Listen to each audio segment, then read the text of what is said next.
Ladies and gentlemen, welcome to you all. To say that the Middle East is puzzling is an understatement. Whether one is looking at the politics, the economics, the security, or even the sports in the region, the picture is rather perplexing one. Today, we will be looking at one aspect of this puzzle, poverty. On the one hand, the growing outrage in the Middle East and North Africa is linked to poverty and economic hardship. But on the other hand, the levels of extreme poverty in the region remain very low compared to other developing nations. So why is that? And what are the factors that are behind such a paradox? And where do poverty studies stand? To help us reflect on the issue, the Arab Center's Unit of State and Political System Studies, along with the Politics and International Relations Program at the Doha Institute for High Studies, are honored to host Dr. Stephen Heydemann. Our distinguished guest is a prominent political scientist. He is the Janet Wright Ketchum 1953 Professor in Middle East Studies and Director of Program in the Middle East Studies at the Smith College. Dr. Heydemann specializes in the comparative politics and the political economy of the Middle East. His interests include authoritarian governance, economic development, social policy, political and economic reform, and civil society. Among his flagship publications, we can list Authoritarianism in Syria, Institutions and Social Conflict, published in 1999, and the edited volumes titled Networks of Privilege in the Middle East, The Politics of Economic Reform, 2004, and War, Institutions, and Social Change in the Middle East, a book published in 2000. Today, Dr. Heydemann will be giving a keynote lecture titled The Poverty Puzzle in the Middle East, The Politics and Economics of Solidarity. Please join me in welcoming Dr. Heydemann.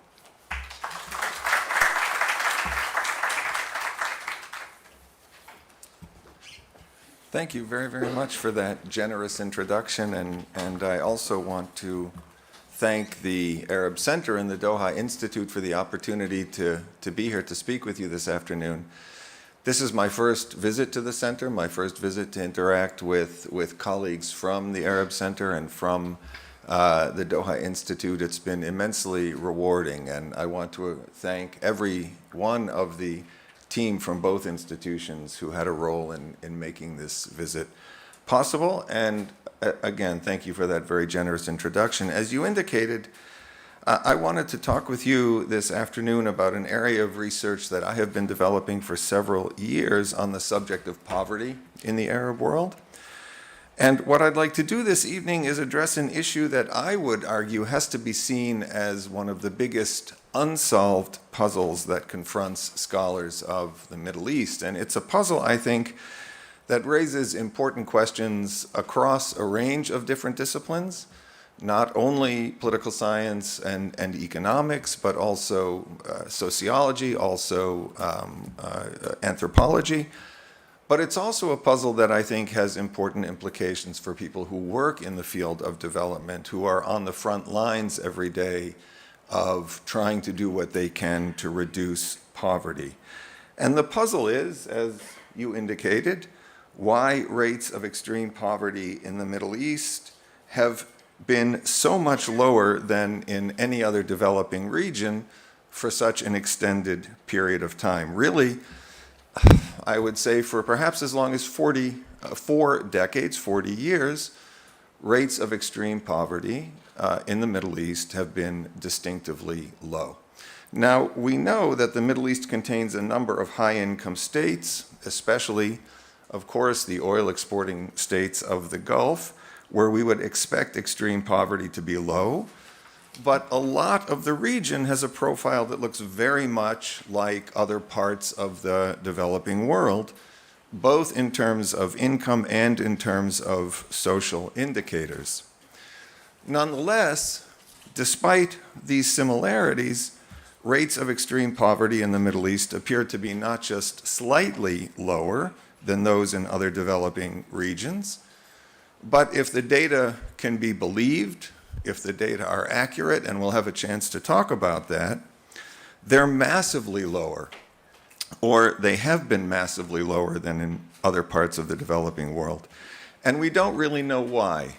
We don't really have good answers that would help us understand how a region like the Middle East has been able to achieve and sustain over more than 4 decades, really up to 2011, rates of extreme poverty that are so dramatically lower than in other developing regions, despite episodes of conflict and despite relatively poor performance since the 1990s on a wide range of social indicators, performance that has deteriorated in part because of neoliberal economic reforms. Now, before getting further into my argument, I want to be very careful to lower expectations. I am not going to give you a decisive solution to this puzzle.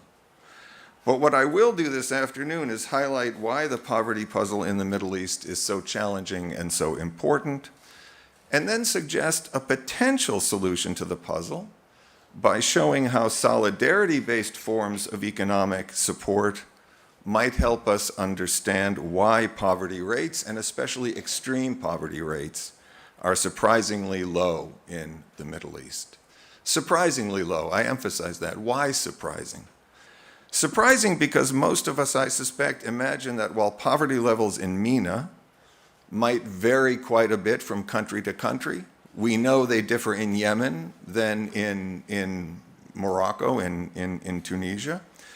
But overall, the understanding is that poverty rates are both high and rising. This is a relatively recent article written by a prominent Arab analyst, Rami Khouri, who made the point that as much as perhaps 40% or more of the population of the Middle East can be seen as living in poverty, when poverty is calculated according to a multidimensional poverty index, which takes into account factors above and beyond simple per capita income. It's entirely possible that Rami Khouri's assessment is correct. It's entirely possible that this very large percentage of the population of the Middle East does indeed live in poverty of one form or another. But when we look at extreme poverty or absolute poverty, and absolute poverty is defined today, since 2015, as living on less than $1.90 a day, the picture is quite different. In fact, when it comes to extreme poverty, the MENA region is an outlier in a positive sense, a very positive sense, with rates that are, as we've already said, well below those of other developing regions. You might be asking yourself, how much lower is extreme poverty in the Middle East than in other developing regions? And as you can see in this slide, which traces rates of extreme poverty in MENA and in other developing regions between 1990 and the start of the Arab uprisings in 2011, the differences are absolutely stunning. In the 2 decades before the start of the Arab uprisings, extreme poverty in MENA dropped to about 1/10 the level of that in other developing regions. If we break this out further and we look at rates of extreme poverty by region, during the period that this table covers, and I've been told I can't turn around to use my handy-dandy pointer to highlight anything on the screen because I will lose the microphone for the people on social media, but you can see that extreme poverty in the Middle East relative to other regions is about 3% of the levels of absolute poverty in the Sub-Saharan region, which has the highest levels of extreme poverty in the world. I think it's important to put this difference in some perspective. Right now, about 10% of the world's population is believed to live in extreme poverty. That's a figure that's come down, by the way, up until COVID. COVID increased the number of extreme poor globally by about 100 million. But in general, we guess that about 10% of the world population lives in extreme poverty. If global levels of extreme poverty matched those in MENA in 2011, there would be 500 million fewer people today living in extreme poverty than there presently are. That is not a small difference. If we look at the picture since 2011, however, things are not quite as positive. Since the start of the Arab uprisings, the Arab world has experienced a sharp increase in levels of extreme poverty. And what's important to note from this chart is that that increase in levels of extreme poverty began before COVID, before the pandemic. Typically, this reversal in fortunes in terms of increasing extreme poverty is explained as a product of the conflicts that the region experienced following the Arab uprisings of 2011. But the question I want to pose, and the suggestion I'd like to make, is that conflict alone isn't sufficient to explain the scale of the increase in extreme poverty that the region has experienced. And I would argue that even if we take COVID into account, these factors aren't sufficient to explain the scale of the increase in extreme poverty in the region. Today, extreme poverty is not 5%, it's closer to 7%. So in a decade, we have seen a tripling or a quadrupling in rates of extreme poverty in the Middle East. The Borgen Project is an organization that focuses on the eradication of extreme poverty, and as it says here, this is an experience distinctive to Mena, distinctive to the Arab region. It's the only region that has seen significant increases in extreme poverty. So what we have here, in fact, is not just one puzzle, which is why rates of extreme poverty have been so low during an extended period of time. But what accounts for the incredibly rapid increase in rates of extreme poverty in the years since 2011? I'm only going to touch very briefly on that second puzzle. I think handling one puzzle is enough for one afternoon. I will come back to it toward the end of my comments, but I want to focus principally on the first puzzle, on how we can account for these very high rates, very low rates of extreme poverty. And here, if you look around to try to find explanations in the literature that might account for these low rates of extreme poverty, you'll be very disappointed. It's striking how little attention scholars of the Middle East have paid to trying to account for this outcome or to understand its causes. There's almost no literature that I'm aware of that's tried to explain why absolute poverty rates in the MENA region have been so exceptionally low for so long relative to other parts of the developing world. Now, I am not suggesting that scholars have not paid attention to poverty. I'm not suggesting that there's not a literature on poverty out there. But for reasons that I think are not entirely clear, the extreme poverty of data I've just showed you tends to generate two kinds of reactions from scholars of the Middle East. First, that the data on extreme poverty are wrong, that they're simply inaccurate. And second, that the data on extreme poverty just aren't that important, that extreme poverty is not the relevant benchmark for scholars and policymakers. For example, there's been a fairly steady stream of literature from both academics and practitioners critiquing the accuracy of poverty data in the MENA region. This literature charges governments and development agencies with systematically undercounting the number of people living in extreme poverty.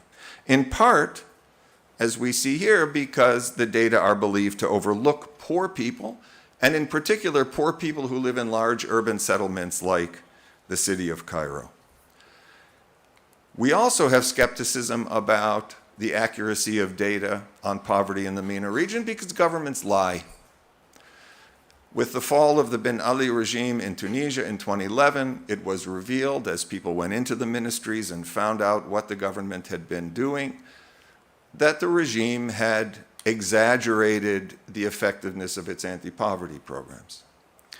And there's more recent research, as reported in this article by Luis Martinez, that tells us that distorting economic data isn't only a characteristic of regimes in the Arab region. That if we look at autocracies in general, they tend to systematically distort the economic data they report to international institutions. So there is some basis for skepticism about the accuracy of data.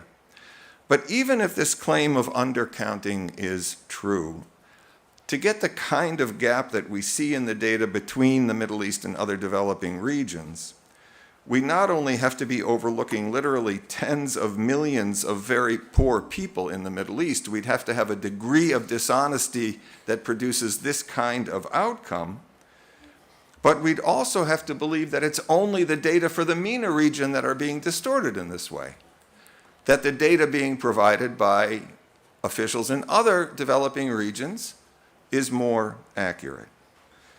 So unless extreme poverty in the Middle East is being undercounted by an order of magnitude more than in any other world region, there's really no reason to believe that collecting better data globally would do very much to narrow the enormous gap that we see between levels of extreme poverty in the Middle East and those in other world regions. But it's this second reaction that I mentioned, that the data on extreme poverty aren't where policymakers and scholars should be focusing their attention, that is in fact far more widespread. And the principal reason for discounting the significance of the data is not that researchers, policymakers, practitioners are dismissive of poverty or that they underestimate its importance. Rather, they argue that a focus on the very low levels of extreme poverty in the Middle East, the small percentage of people who live on under $1.90 a day, distracts attention from the much larger numbers of poor people who are living on less than $2 a day or even less than $3 a day. And the argument here is that there's a much larger cohort of people who live below $2 or $3 or $4 or $5 a day, that the size of this cohort is growing, as we can see in the quote here from this study, and that we've made less progress in reducing poverty among this very large cohort of poor people than we have in reducing extreme poverty. But what's interesting about this particular example is this is a study from the World Bank from 2006. It highlights little progress that was made on the poverty front in the mid-2000s. That was a period in which extreme poverty in the Middle East was being reduced from around 4% of the population to just over 2% of the population. And yet to read this, the implication is that there's no progress being made on the poverty front.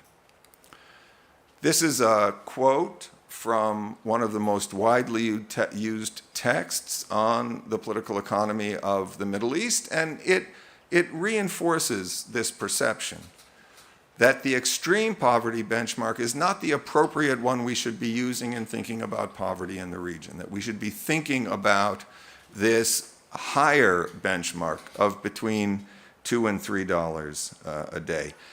Now, in the interest of full disclosure, I have to say that I will be one of the co-authors of the next edition of this book, and that the discussion of poverty, I think, will have a somewhat different tone to it in the next edition than it's had in this one. But be that as it may, it's still the case that we can see regional disparities in rates of extreme poverty even if we increase the benchmark to, for example, $1.90. As you can tell in looking at this slide, at $1.90, Mena's poverty region goes well above what it had been when extreme poverty was measured at $1.25. And if we increase the threshold even further to $3.20, we can see that the performance of the MENA countries in reducing extreme poverty again loses additional ground. But for every developing region except Latin America, I think it's important to point out that the gap is still quite large. And even at this higher poverty level, this is $3.20 a day, poverty rates in the Middle East are extreme poverty rates in the Middle East are less than a quarter of those in South Asia or Sub-Saharan Africa. So in other words, simply raising the poverty line doesn't resolve the puzzle of why the Middle East seems to be performing so much better than other developing regions. Now, there are another set of considerations that make these outcomes all the more puzzling, and that is that except for the very wealthy oil exporting countries here in the Arab Gulf, MENA countries in general don't have any of the conditions that are most often associated with poverty reduction. There is very little in the region's institutional or policy profile that would help us understand these very low levels of extreme poverty. For example, Angus Deaton, an economist who won the Nobel Prize in 2015, in part for his work on poverty, argued that state effectiveness is critical for reducing poverty. But the Middle East doesn't rank exceptionally well on indicators of governance effectiveness. It doesn't rank terribly. Some of you may be surprised, in fact, at how well regional indicators for government effectiveness show for the Middle East. But the clear implication, I think, is that even in the absence of highly effective state institutions, we have seen a significant reduction in levels of extreme poverty for an extended period of time. If we look at more recent governance indicators, there's another interesting aspect to focus on here. In the past decade, this is data that goes up to 2021, we've seen a little bit of decline in government effectiveness indicators as reported by the World Bank. But again, the question is, are these relatively modest declines in government effectiveness sufficient to account for the incredibly large increase in extreme poverty that the region experienced over the past decade?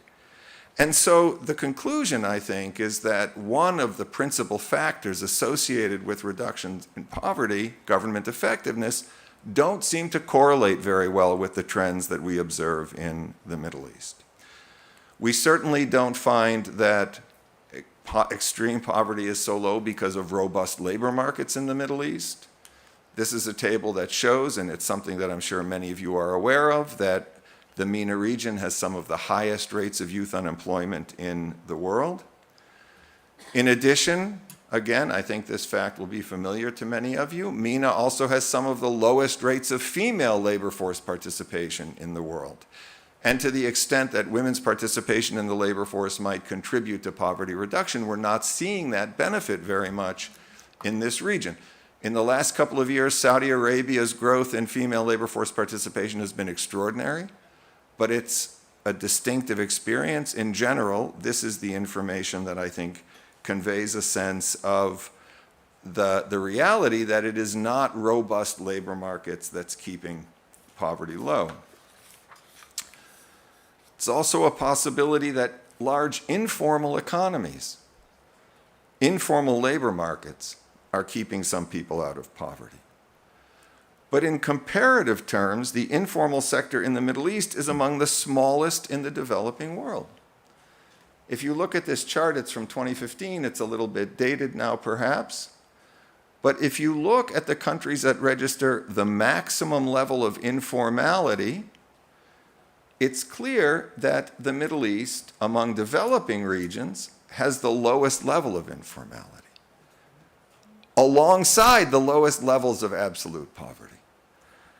So here too, we find something of a puzzle. To the extent that we might use informality to account for low levels of extreme poverty in MENA, it doesn't tell us why that we see such big gaps between MENA and other regions. We would expect extreme poverty to be higher in MENA if informality were truly driving reductions in extreme policy. We could go through a much longer list of factors associated with poverty reduction in the research literature and find similar results. The conditions most often associated with low and declining poverty are largely missing in the Middle East.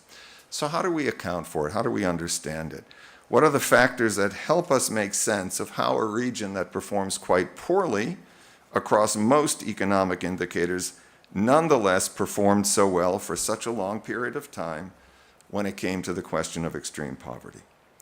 Now, there isn't any individual factor that we can point to explain this, but we can, I think, identify some of the factors that matter most. I think one of these factors has to include the very, very high levels of public spending and redistribution that characterized the Middle East for almost 40 years, from the 1960s up to about 2000. This period, I think, of very high redistribution has had important legacy effects on poverty, even as public spending declined in the decade before the Arab uprisings in 2011. We also know that social policy matters, especially government support for food and for fuel subsidies. And the Middle East, as this chart shows, is also exceptional in the scale of state spending on these kinds of subsidies. Now, subsidies often come in for a lot of criticism. Programs are expensive, they do a bad job of targeting the poor, they deliver a lot of benefits to people who don't necessarily need them, but they still represent something of a social safety net, even though subsidies have been declining for more than a decade, probably actually for more than 2 decades. We also know that remittances might matter in reducing extreme poverty. But here, and we can see here the extent to which a number of governments, a number of countries in the region rely on remittances to generate revenue, and this revenue often flows past governments directly into the hands of households. But the relationship between remittances and poverty are not exactly clear. Remember, in the 2010s, we saw this dramatic increase in extreme poverty in the region. This was also a decade in which overall levels of remittances increased in the region, and increased significantly. At the start of the 2000s, the average levels of remittances region-wide were 1.4%. By 2020, they had increased to whatever, I can't really read this here, 2.3, 2.2%. And yet this was also a period in which poverty, extreme poverty increased. So while factors like redistribution, subsidies, remittances very clearly make a difference, I think they have to be part of an explanation of the poverty profile in the Middle East and why it's so different from other regions. There are still some missing pieces in the explanation. And in trying to identify what those are, I'd argue that we need to look not only at social policy, but as I indicate here on the slide, at social structures as well, and in particular at the social structures that work informally, usually with extensive participation from women, to provide economic support to the least well-off in the Middle East. There isn't a lot of research on what I'm calling these solidarity-based mechanisms of economic support. We don't have a lot of data on them. A lot of the data we do have is quite dated. There isn't a lot of comparative data that would make it possible for us to know whether the kinds of solidarity-based mechanisms that I'm saying matter for poverty reduction in MENA are distinctive to MENA, or whether they're present in other world regions. But the evidence that we do have, I think, is very suggestive, and it's sufficient to lead me to believe that this is where we should be looking to fill in the missing pieces of the puzzle of low poverty rates in the Middle East. And let me offer just a few quick examples of what I mean by networks of economic solidarity and why they deserve more attention. This is a very short quote from a wonderful book by an anthropologist at Princeton named Julia El-Yashar, who did deep ethnographic work on local neighborhood economic networks in Cairo. And she writes, and I think she's entirely accurate, that the informal economy and the important ability of the poor to survive without help from the state had at their core social networks built around community reservoirs of trust. These are mechanisms that arise in a variety of contexts, from neighborhoods to factories, that operate to provide financial support to people in need. These are not micro capital enterprises. They operate almost entirely outside the scope of the state. And they're anchored in and built up around social affinities of different kinds, including a range of identity-based attributes that can create the conditions for networks of trust to form. These might be shared geographic origins, faith-based affinities, class-based affinities, neighborhood-based affinities, family-based affinities.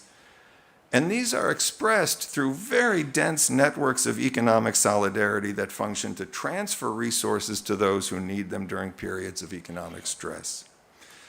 And let me mention just a few specific examples of the kinds of mechanisms I have in mind before wrapping up.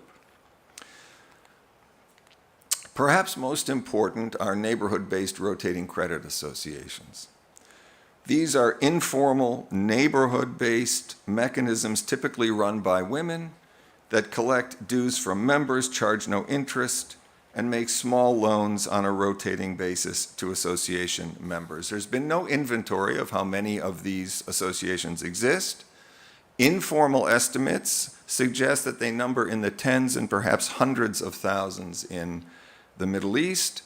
This is one form of solidarity-based mechanism that is not exclusive to the Middle East in any sense. These are globally distributed.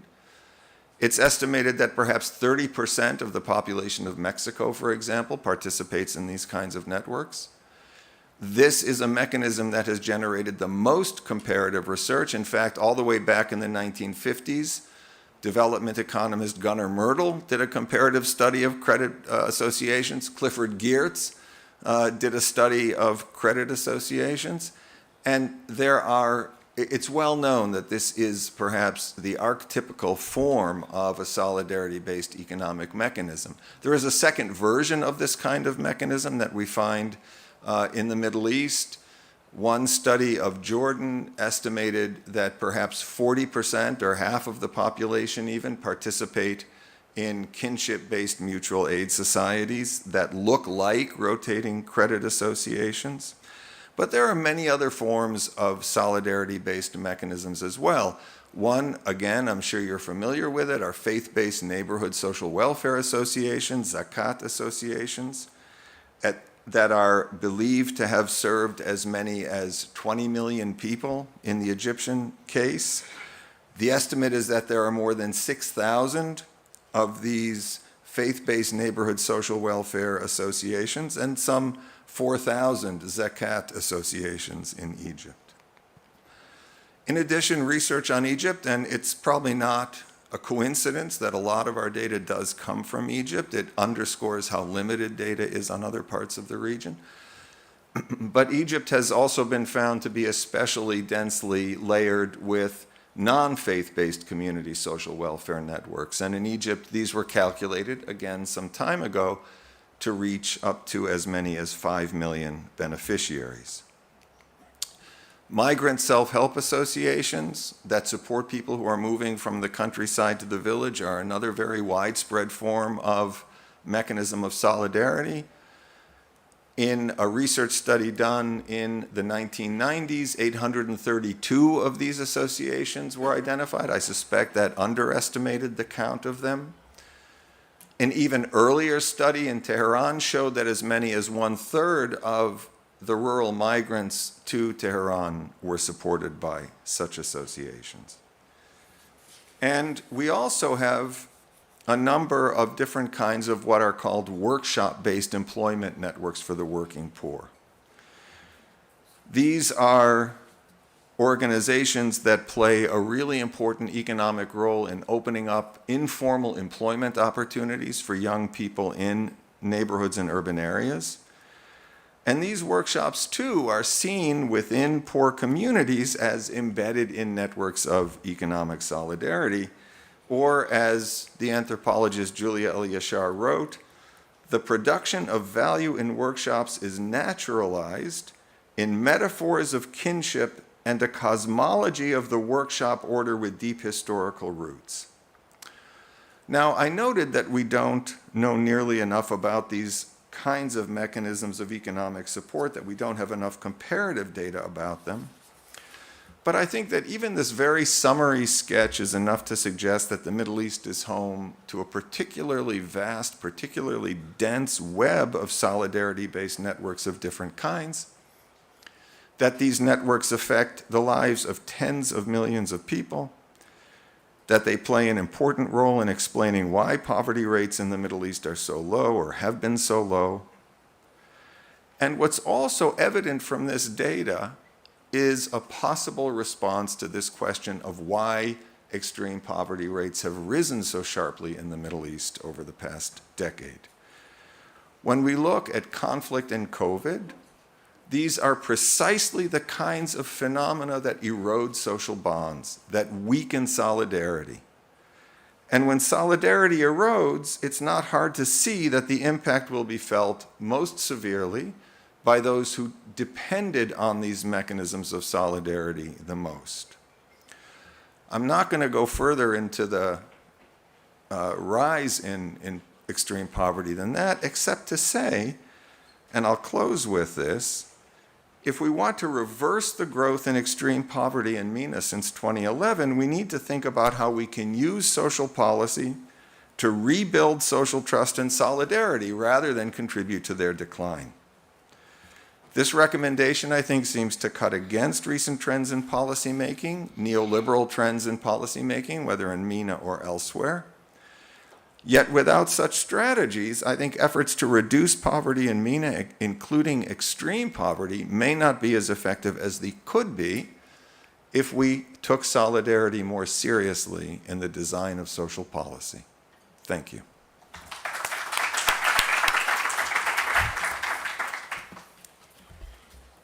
Thank you. You can come back.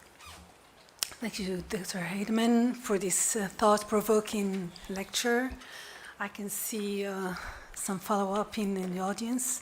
Yes, we'll take the first round. Can you please introduce yourself? Yes, certainly. My name is Amr Al-Azam. I'm a professor at The mic. Just 1 second. They will give you.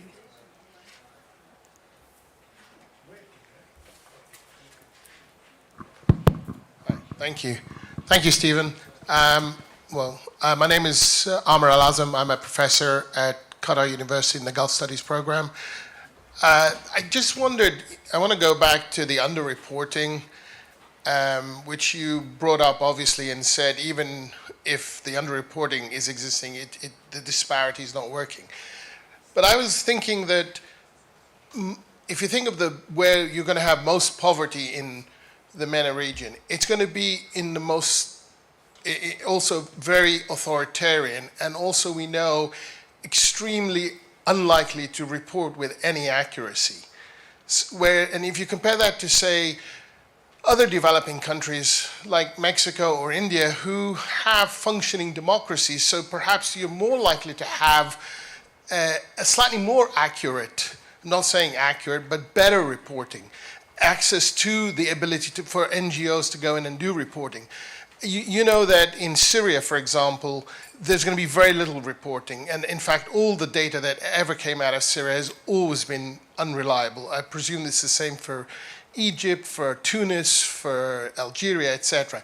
So could that have really played maybe more of a factor than perhaps you think it does in this? And then the other point I wanted to kind of throw out for you to think about is there's also a cultural component. Nobody is poor in the MENA region. We're all rich, and we all descended from the Prophet, and we all have the greatest civilization. Do you know what I'm saying? So the likelihood of someone even admitting that they are poor, even when they need to do, is very, very low. And so even if you had proper reporting, they're more than likely to lie and not give you accurate information. And I wonder if all of these kind of feed into the process.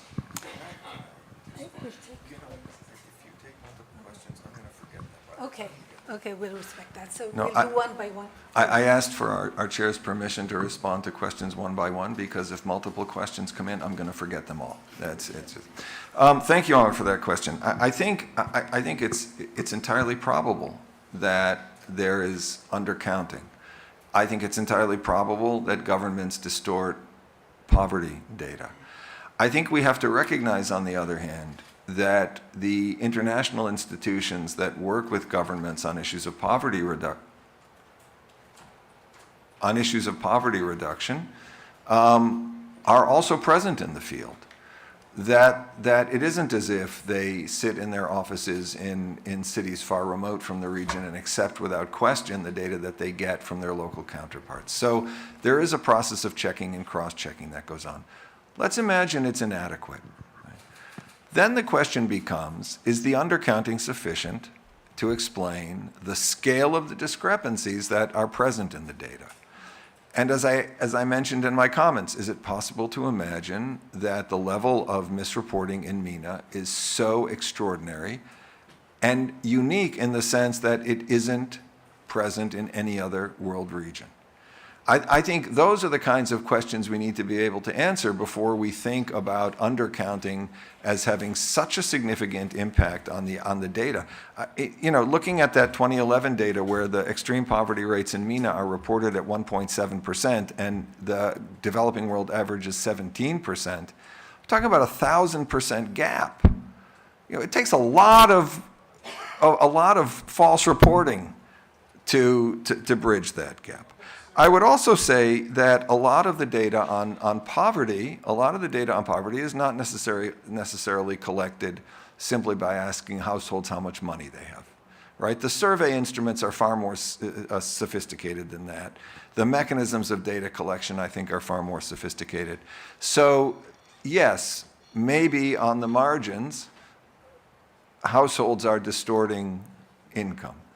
I think in many ways, remember, there are also countervailing pressures to underreport assets because they don't want to expose themselves to taxation or to government scrutiny, right? So I think everything you mentioned introduces issues that need to be attended to. I continue to believe that none of them are sufficient to produce the changes in results that would fundamentally transform the gaps that I focused on in my presentation. So, second question, Dr. Elizabeth.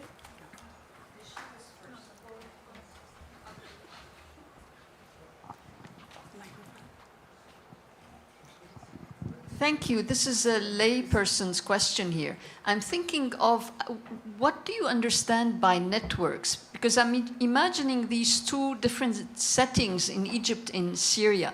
I hear that in Syria, the slightest form of cooperation would be not allowed, that the mukhabarat would make sure that no two persons would cooperate on anything, whereas in Egypt, it's more of a, So, and what about kinship connections? So when you say networks and associations, do you have in mind family structures or more formal, informal networks?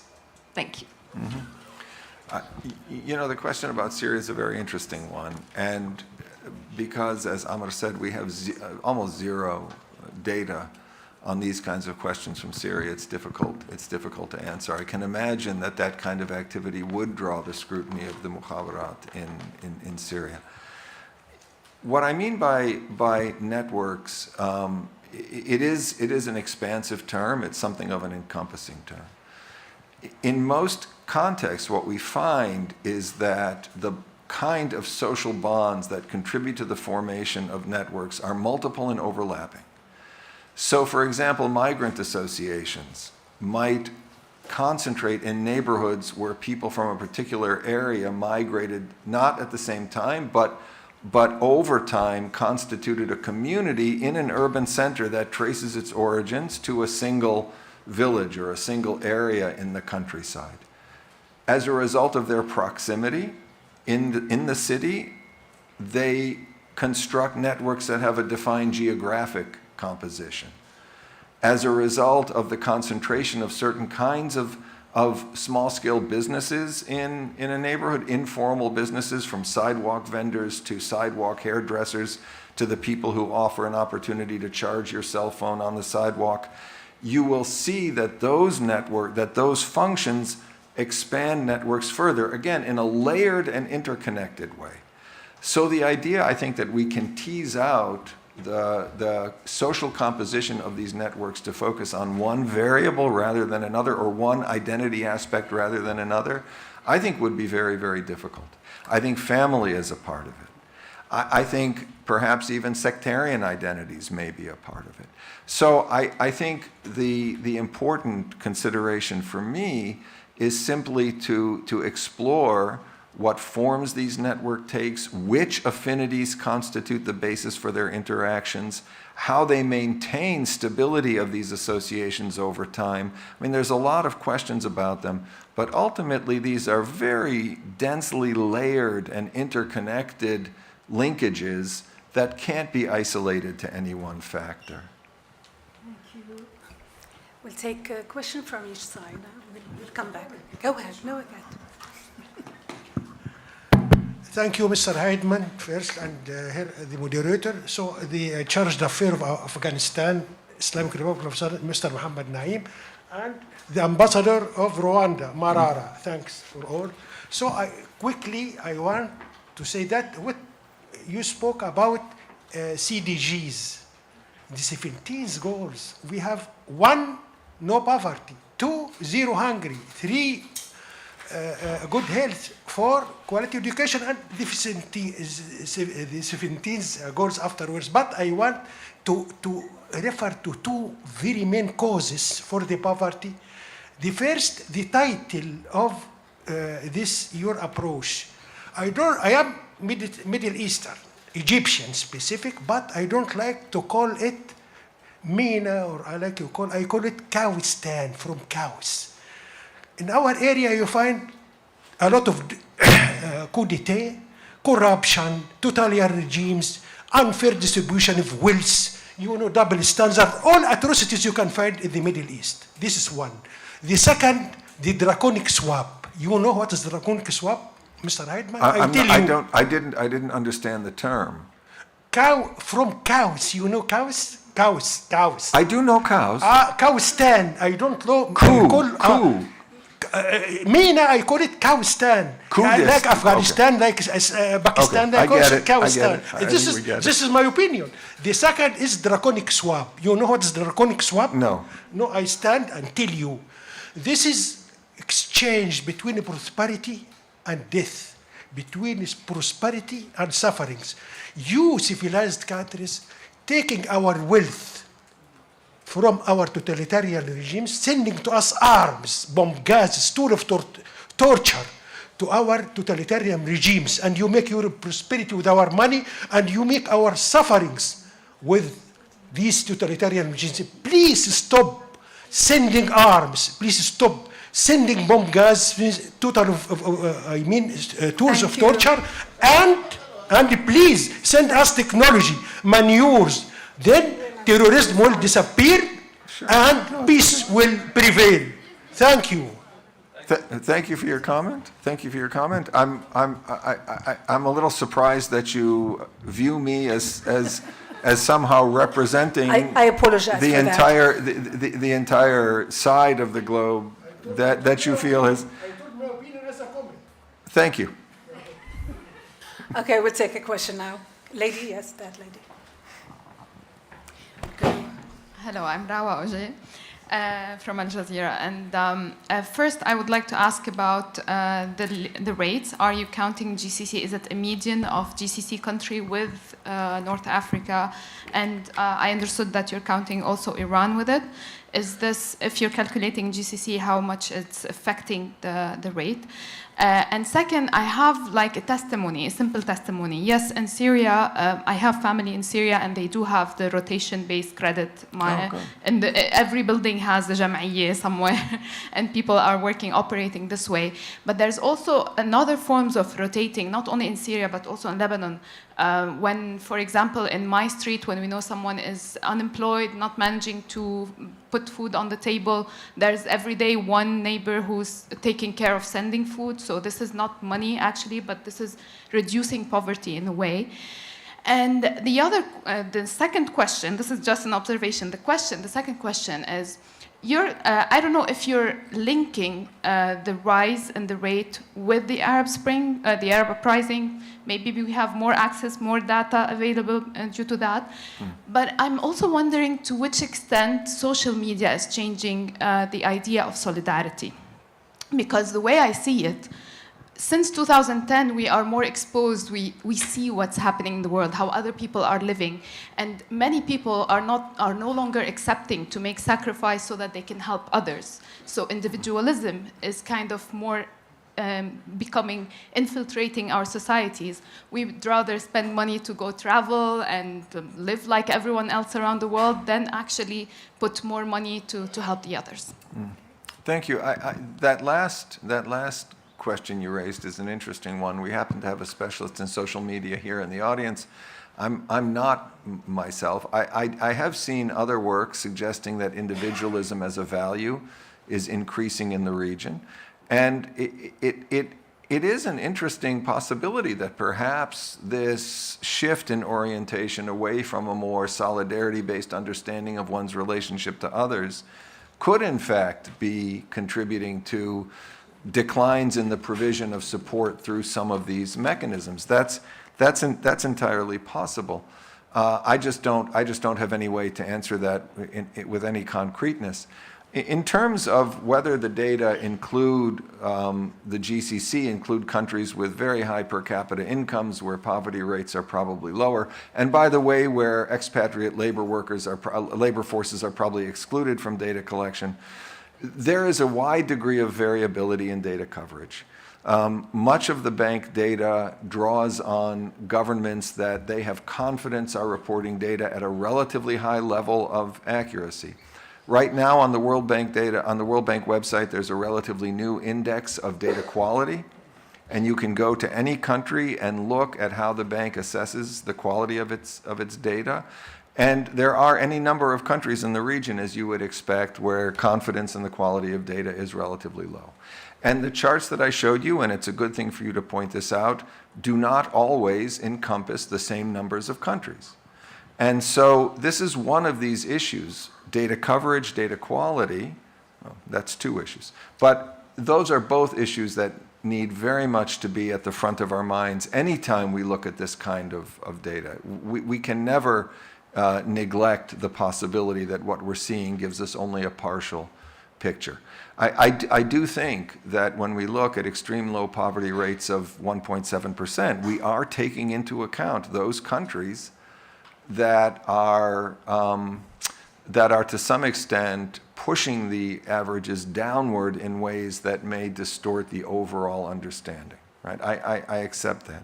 The last bit about the Arab Spring, and you asked whether that might have provided increased opportunities for.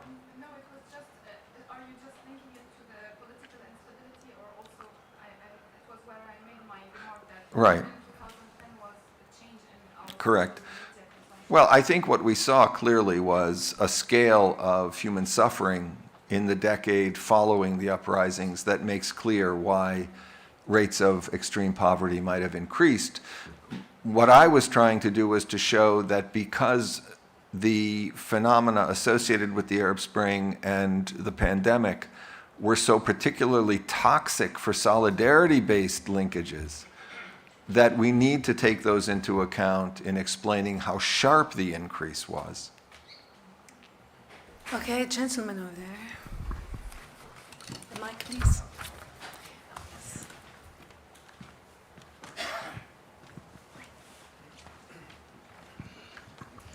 Thank you. I'm here. I'm Mohammed Abu Zainab from Economic Development Program in Doha Institute. I have two comments/questions.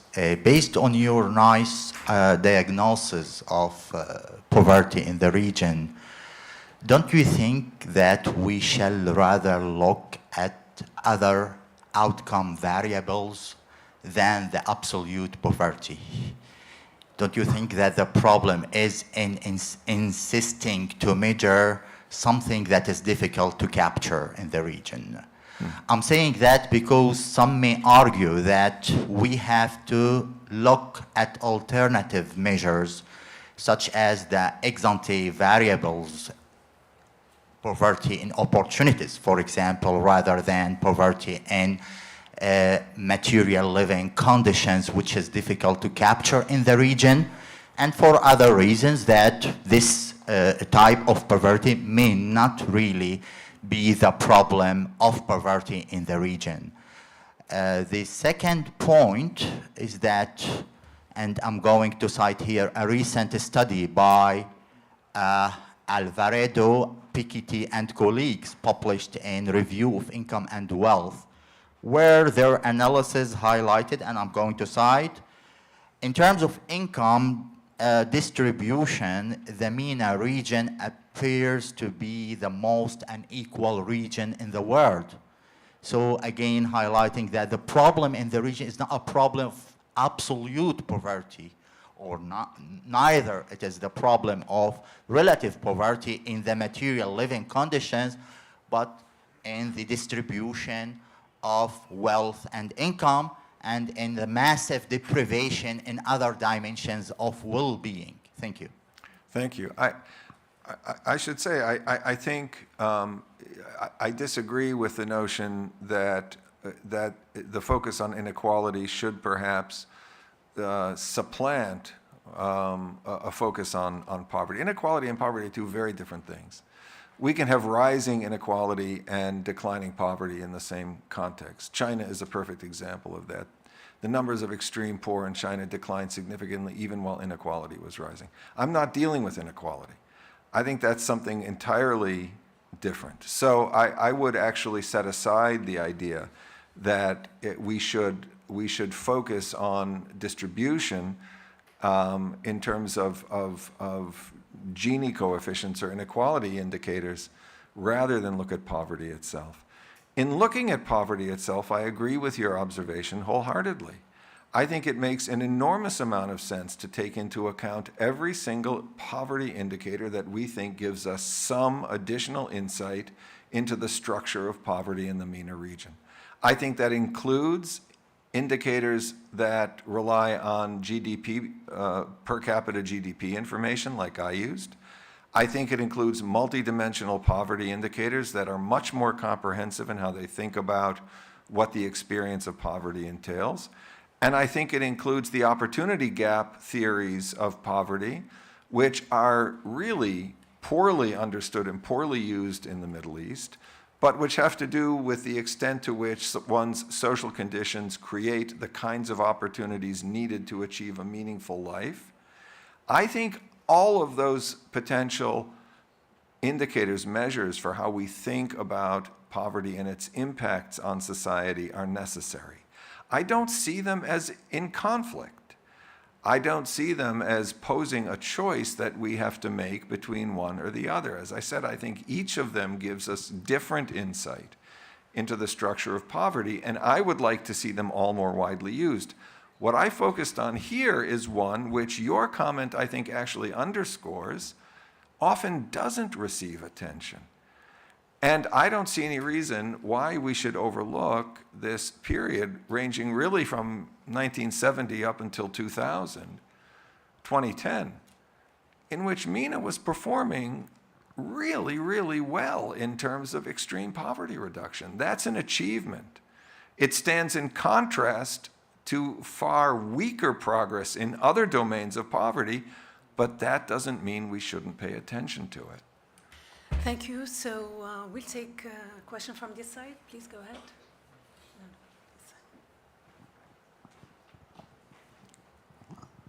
Thank you, Steve. I like the argument, and actually it's... Can you please introduce yourself for the yeah, audience? Radwan Ziad, Arab Center. I like the argument, especially it comes with the trend now with the connecting the behavioral economy to the social structure. But my question, if we follow the data, Sub-Saharan Africa region always confirm your argument. But if we look into the, especially Latin America area, which they do better in the extreme poverty in the last 3 decades. And And this is why, if we go to the definition of the solidarity you presented at the end, does that apply again into Latin America? Especially, they have strong-based, Catholic-based contribution, networking, and in all of that?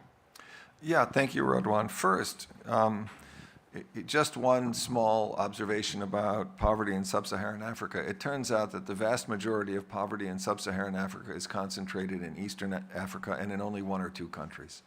That account for the vast majority of the data that is attributed to Sub-Saharan Africa as a whole, which is interesting in and of itself. In terms of Latin America, it is not the case that Latin America has outperformed MENA for several decades. They began to do so since 2011, with the sharp increase in extreme poverty in MENA in 2011. Extreme poverty in Latin America is now a little over 4%. In MENA, it's a little over 7% at the moment. And I think it is possible that we see similar kinds of solidarity-based mechanisms in Latin America that we do in MENA. I mentioned that the area in which comparative research has been strongest has to do with rotating credit associations. There's a lot of work on how prevalent those associations are in Latin America. And so what I would like to see is more developed comparative cross-regional research that would help us answer questions about that would help us inventory the full landscape of these mechanisms, inventory how widely distributed they are, and understand better the microdynamics of how they contribute to providing economic support to the least well-off. The problem is we don't have that data. So I'm making something of a bet, I'm making something of a guess, that in MENA, these kinds of mechanisms are especially well represented. But that remains to be tested, which is why I started out by saying I couldn't give a definitive solution to the puzzle. Okay, we move to this side, the gentleman over there. Thank you, Professor. I'm from Jordan, sir. My name is Yazid Amr, and I can confirm the solidarity. I know it's already confirmed. But we have a system in Jordan. I don't know if it was tribal in the basis or if it's religious, but anywhere in Jordan, if you tell somebody that you are hungry, you will be fed. And mostly families do live together if the income is low. But I still have an issue with how the solidarity is translated into the income statistics and the threshold. I'm still puzzled about it because let's say that there is solidarity. How is this solidarity, even in communities, is translated to make the MENA region below or with these low numbers? The translation of solidarity into the statistics is somewhat hard for me, because, for instance, we have the lowest wage in Jordan legally is around 260 JDs, translates to $360, and it's almost a month. A month, yes. So that's almost $10 a day, but those $10 will also need, you have rent, you have to buy food, you have to move around, you need transport money, and of course for cigarettes, because most of Jordanians smoke. So basically this, for per capita, maybe that's enough. As the supporter of the family, maybe it's over $1.9 a day, but I cannot imagine that it is enough for a family of 4 or 5. Of course, all of them will be under the extreme poverty threshold. So again, my question is, how does the solidarity introduce itself or translate into the statistics we were talking about? Thank you. There's two ways to understand that question. Maybe you can clarify. One is, how do we translate the support that these networks provide into some kind of statistic of household income? right? And that's very fuzzy, all right? That's very fuzzy. The other is whether or not these benchmarks are calculated in a way that fully capture the economic difficulties faced by families that may earn enough to place them out of the category of extreme poverty, but whose lifestyles, in fact, exhibit attributes of extreme poverty. I'm not entirely sure which one you were asking. If I may, I will elaborate. The benchmarks, I'll keep it short, yes. The benchmarks say that the MENA region has low extreme poverty rates. How does this solidarity explain those rates? The link comes in the access to resources that are available to families that have almost no possibilities for earning income, some in the informal economy, virtually none in the formal economy, but that flow through these solidarity-based mechanisms and into the hands of households in ways that provide them with minimum levels of economic support, subsistence levels of economic support, that nonetheless give them the opportunity to avoid the worst consequences of abject poverty. That's really, I think, the mechanism. Okay.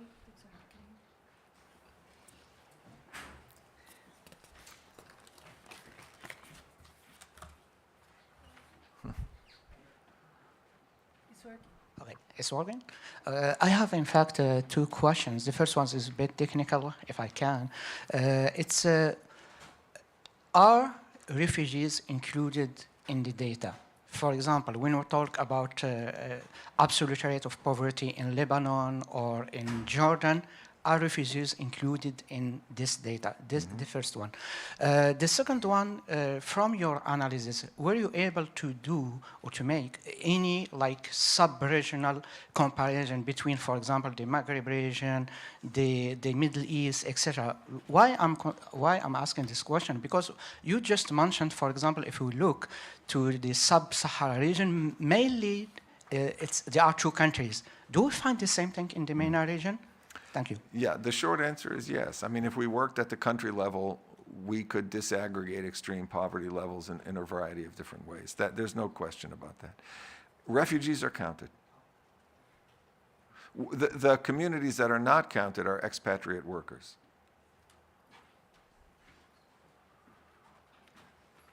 That's it? Fine, Okay. sure. Sorry, Matt, yes.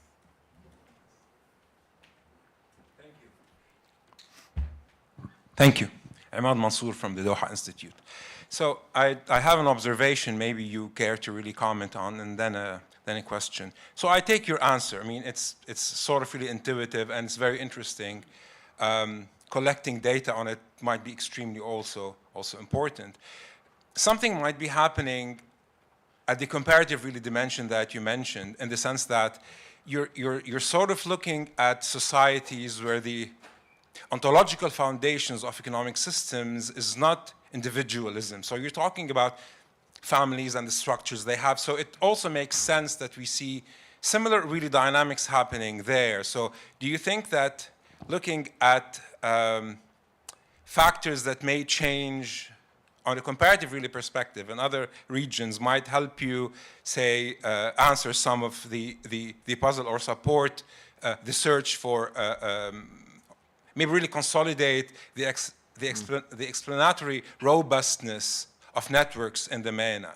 And it's very interesting because if you see the line that goes for, what is it, for East Asia and the Pacific, the data is always really counter to the pattern, meaning there's a drop in the numbers, meaning there's much improved really, performance happening there. So that's one of the observation, or, the comparative really dimension.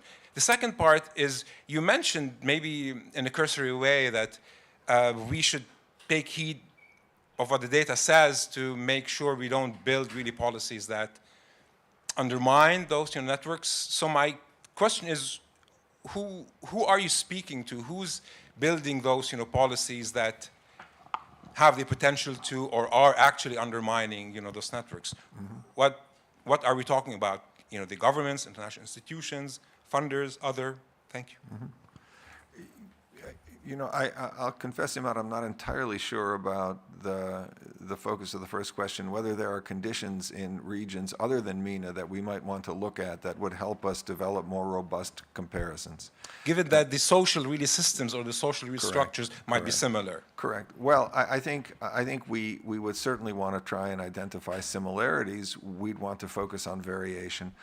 But in addition, I think it's really crucial for us to recognize that network forms are always dynamic, and that to some extent they are going to undergo change and experience varieties of pressure and different forms of configurations. They'll become configured in a variety of different ways, depending on the conditions to which they're compelled to respond. During a period of severe commodity shocks, for example, the burden on some of these networks may exceed their capacity to give.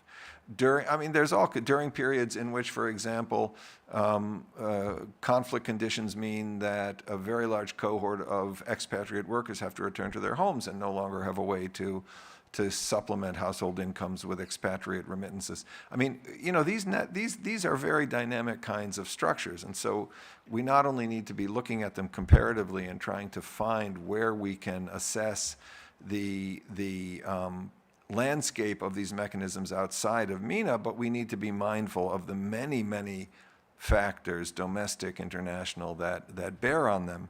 In terms of where the pressures are coming for forms of social policy that might undermine solidarity, I think you identified them correctly. I think we find them in donor institutions that push for the reduction in public spending, for the reduction in subsidies. I think we find them in governments that are transforming the frameworks of redistribution that provided minimum levels of economic security to populations in the region from 1965 to about 1990, say, when levels of public spending were so high. And I don't think that there's any real mystery about where these kinds of demands are coming from. What I'm suggesting, in effect, is that an austerity-focused approach to overcoming some of the economic challenges that result from very high levels of public spending need to be rethought to mitigate the impact of policy change on the least well-off. That's what I'm suggesting. Thank you. Before we move on to the next question on this side, I would like to thank the large number of followers on social media platforms. Several questions came up, and you've covered them all, so we're not going to repeat them. So thanks again. And next question, the gentleman in the hood. Hi, my name is Salim. I'm from studying conflict management. My question is, do you think those solidarity networks have a paradoxic effect, especially on Syria, since the 2000 till the revolutions and afterwards? So they created divisions in society, where you have religious solidarity networks that support different religious groups, and within Sunni groups you have different branches. So there is, on a micro level, increased division, especially in economic funds going into these groups. And through the creation of parallel economies as well, there's some form of substitution of totalitarianism in Syria. So you substitute the government failure through money coming from the outside or from middle or poor class going to support the extreme poverty people in Syria. So what do you think? It would make sense to me that a conflict as intense and destabilizing as the one in Syria would have two perhaps somewhat contrary effects on mechanisms of economic support, on solidarity-based mechanisms of economic support. On the one hand, and I would relate these frankly to Putnam's notion of bridging capital and bonding capital. I would think it would make sense that we would see, when social polarization becomes so intense, that the kinds of solidarity-based connections and linkages that might have crossed sectarian boundaries, that might have provided opportunities for interaction and engagement across sectarian lines, would diminish or almost disappear. Those might well be replaced by even stronger bonds within communities, and might be replaced by an even stronger sense of intra-communal solidarity and responsibility. Now, one of the consequences, of course, of the deprivation, the hunger, the lack of access to resources forced displacement, exposure to violence. All of those things are toxic when it comes to solidarity-based mechanisms. So the likelihood that even within certain sectarian communities we would see the erosion of some of these kinds of mechanisms wouldn't surprise me at all. But I also think it's likely that within a polarized society we will see transformations in how these mechanisms operate, but not necessarily their disappearance by any means.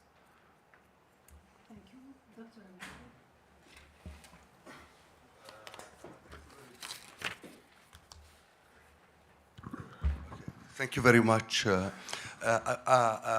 My name is Mohammed Al-Masri from the Arab Center. I wanted to ask about remittances and if they are taken into consideration in your study, especially that, you know, the money that is transferred, sometimes not only the nuclear families benefit from this money, as well, you know, it goes in the informal solidarity mechanisms. And the other thing, a comment from the Arab Opinion Index, 80% of the people who said that, you know, they live under poverty, actually they mention all of the informal mechanisms to support their expenditures and to cover the gap between their income and expenditures. Thank you. I thank you for that, Dr. Masri. I mean, I'm really fascinated to hear about the data you've collected. I'd love to learn a bit more about it.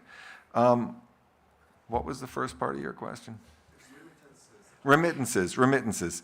I don't think there's any question at all that remittances have a multiplier effect. I mean, that's really what you're talking about, that they end up becoming a source of support that can spill over the immediate beneficiary of remittances to encompass larger family networks. I think that's absolutely the case.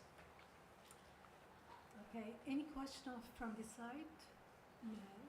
Yes. The lady in the back, please.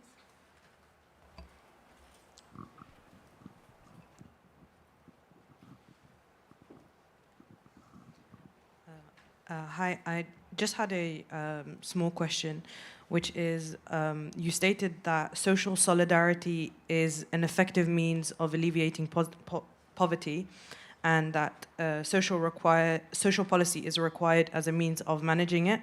But what do you think is the likelihood that a lot of these governments, which has been mentioned before, are typically authoritarian, are likely to even put these policies in place? Because oftentimes they are benefiting from poverty and inequality and kind of these imbalances in social structures within the states as a means of maintaining control and power. So that's my question. Thank you. I mean, it's an interesting notion that regimes would benefit from impoverishing populations as a mechanism of social control, only because it's very easy to imagine that at a certain point the backlash from below to that kind of strategy might be profoundly contrary to what those regimes might like to see.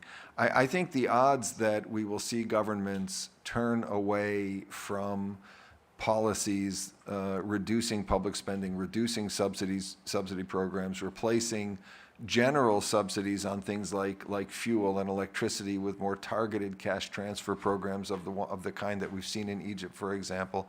I think the likelihood that this will happen is very, very small. And I worry about the potential consequences of the failure of governments in the region not to invest more heavily in strengthening social solidarity. I think we have seen over and over and over again, going back to the 1970s, how populations react when they feel that government policy has pushed them to the wall economically. We saw it in Jordan in the 1980s and more recently in the 2000s. We saw it in Egypt, 1977, many, many other instances. And so I think attentiveness to the social consequences of economic policies that are likely to create more economic precarity, more economic vulnerability on the part of large segments of these societies should be a consideration that receives much, much more priority from these governments. If they continue to neglect it, my suspicion is that we will see the kind of backlash I've suggested taking place with increasing regularity around the region. Okay, we move to this side.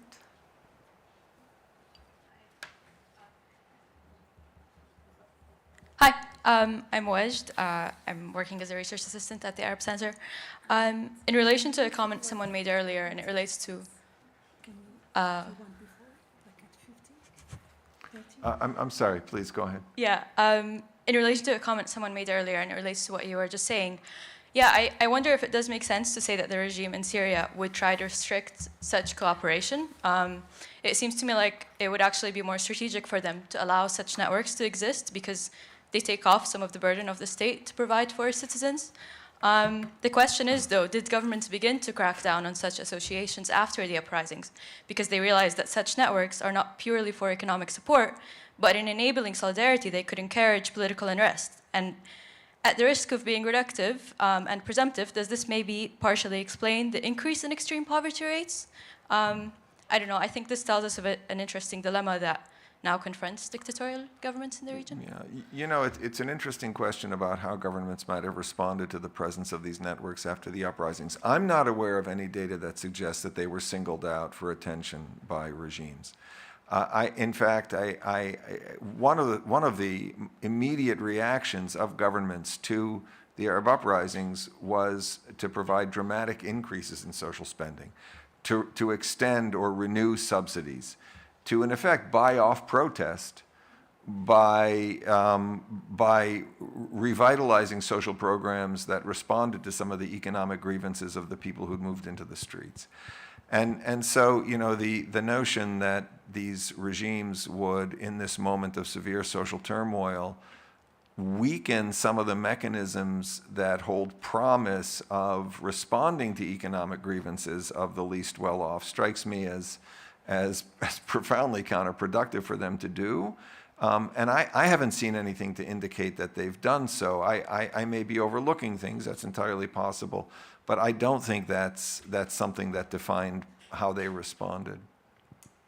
Thank you. The last question, the gentleman on this side. The fifth row, yes. Okay, thank you for your nice, insightful presentation. My name is Hamid, a student of Development Economics, Doha Institute. My question, do you think if we include climate change can interpret the puzzle? Because most of the countries in MENA regions, all the communities depends on agriculture, agrarian economy, and also pastoral society. Thank you. That's my question. Yeah. I'd love to know more about the impact of climate change on poverty, on household income. We know that there's been a large and growing level of climate-induced displacement across the region.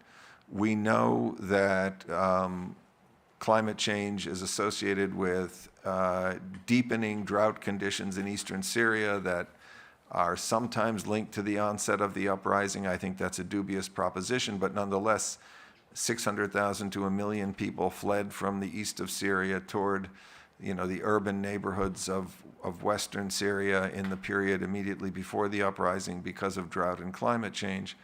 And I think we have to anticipate that the social consequences of climate change are only going to become much, much more severe over the coming years. I simply don't have any data that would give me a sense of how those conditions contribute to levels of poverty in the MENA region. This is something that I think we will be seeing a great deal more of in the coming decade, that these connections will be made much more explicit. Right now, we don't seem to have much of a knowledge base about those relationships. Thank you. And before we close this session, please let me announce that tomorrow at 10 a.m. we will be launching the Political Science of the Middle East, Theory and Research Since the Arab Uprising, a book edited by Mark Lynch, Gillian Schwedler, Sean Won, and who are present here in person with us. Tomorrow also at 2 p.m., Dr. Lisa Anderson from Columbia University will give a public lecture entitled The Financialization of Everything, Revisiting Capital and Cohesion cohesion in the Middle East.